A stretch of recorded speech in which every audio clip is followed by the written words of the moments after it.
Red Dead Redemption 2, a storytelling journey the year was 1899, and the wild, untamed frontier was slowly being tamed by civilization.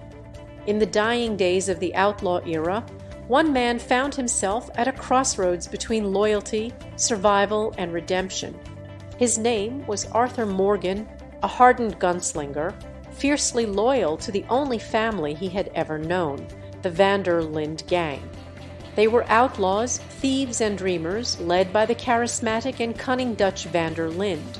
Dutch's vision was simple: one last score, one final heist that would set them free from the lawmen and bounty hunters chasing them across the land. But as Arthur would soon learn, Dutch's vision of freedom was nothing more than an illusion. A rocky beginning, it all started with a job gone wrong. The gang had tried to rob a ferry in Blackwater, a bustling town full of riches. But the job went sideways, and now the gang was on the run. Lawmen and Pinkerton agents were hot on their heels. Arthur, along with Dutch, the old and wise Hosea, and the rest of the gang, fled into the freezing mountains, desperately trying to survive the brutal cold and the dangers lurking in the wilderness.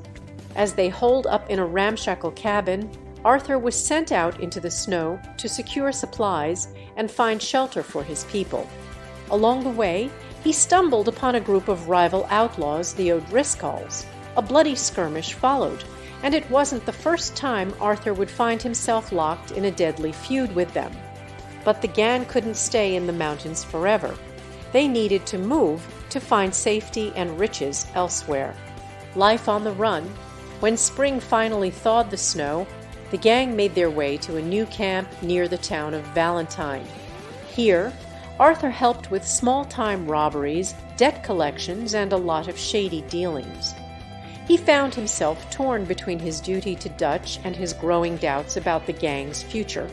As they moved from place to place, Arthur couldn't help but notice the cracks forming in Dutch's plans.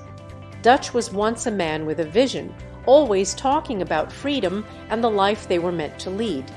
But now Dutch's plans seemed more dangerous, more reckless. The gang became embroiled in a bitter feud between two powerful families, the Braithwaites and the Greys. At first, it seemed like a simple opportunity to play both sides and walk away with money. But Arthur quickly realized how deep and deadly the rivalry was. It all came to a head when the Braithwaites kidnapped little Jack Marston, the son of fellow gang member John Marston. The gang raided the Braithwaite mansion to rescue him, but they were walking straight into a trap. The fall begins. From there, things spiraled out of control.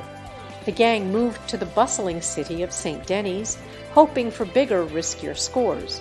Dutch, now more obsessed with the one last job, planned an ambitious bank heist in the heart of the city. It was supposed to be their way out, their ticket to freedom, but it all went horribly wrong. The heist turned into a bloodbath. Several members of the gang were killed or captured, and Arthur and the others barely escaped with their lives. In the chaos, they fled across the sea to a remote Caribbean island called Guarma, far from the reach of the law. But even on this strange island, there was no peace. They found themselves caught up in a local revolution, fighting a corrupt ruler just to survive. When they finally made it back to American soil, the gang was fractured and the law was closing in. Dutch was a changed man, paranoid, angry, and desperate. His obsession with getting rich was leading them all into danger, and Arthur, now suffering from a deadly illness, tuberculosis, began to question everything. He had always been Dutch's right-hand man, the enforcer who did what was necessary. But now, with death staring him in the face, he began to see the truth. The price of loyalty.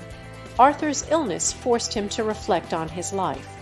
He had been a killer, an outlaw, a man who took what he wanted. But now, with time running out, he wanted to make things right. He tried to help those he cared about, people like John Marston and his family. He realized that John's future mattered more than Dutch's dreams. Arthur did everything in his power to help John and his family escape the gang's madness. But Dutch's obsession had poisoned the gang. a traitor named Micahbell had wormed his way into Dutch's ear, and Arthur saw Dutch slipping further into delusion. The man who once preached freedom and loyalty was now betraying his own. Arthur's end. In the final days, Arthur had a choice. He could either let the gang's darkness consume him, or he could fight to save what little good was left. In the end, Arthur chose to sacrifice himself for John. He fought through waves of enemies, battling both Micah and Dutch in a final showdown on a mountaintop. Depending on Arthur's choices and actions throughout his journey, his fate differed. If he lived with honor, Arthur met his end peacefully, gazing at the sunrise, knowing he had done his best to redeem himself. But if he followed a darker path, he was left to die alone, betrayed by the very people he had once called family. A new beginning. After Arthur's death, the story didn't end. Years later, John Marston, Arthur's protege, tried to leave the outlaw life behind. He built a ranch, married his love, Abigail, and raised his son, Jack. But peace was fleeting. The traitor Micahbell was still out there, and John couldn't let him live. In a final act of justice, John hunted down Micah with the help of old allies. In a snowy mountain, the same place where Arthur had met his end, John confronted Micah. But just as the guns were drawn, Dutchvanderlinde appeared, the man who had once led them all. Dutch, broken and tired, shot Micah dead. Without saying a word, Dutch walked away into the snow, leaving John to return to his family. It was over. The gang, the life, the violence, it was all behind them. John Marston's story would continue in Red Dead Redemption, but the legacy of Arthurmorgan, the outlaw who sought redemption, lived on.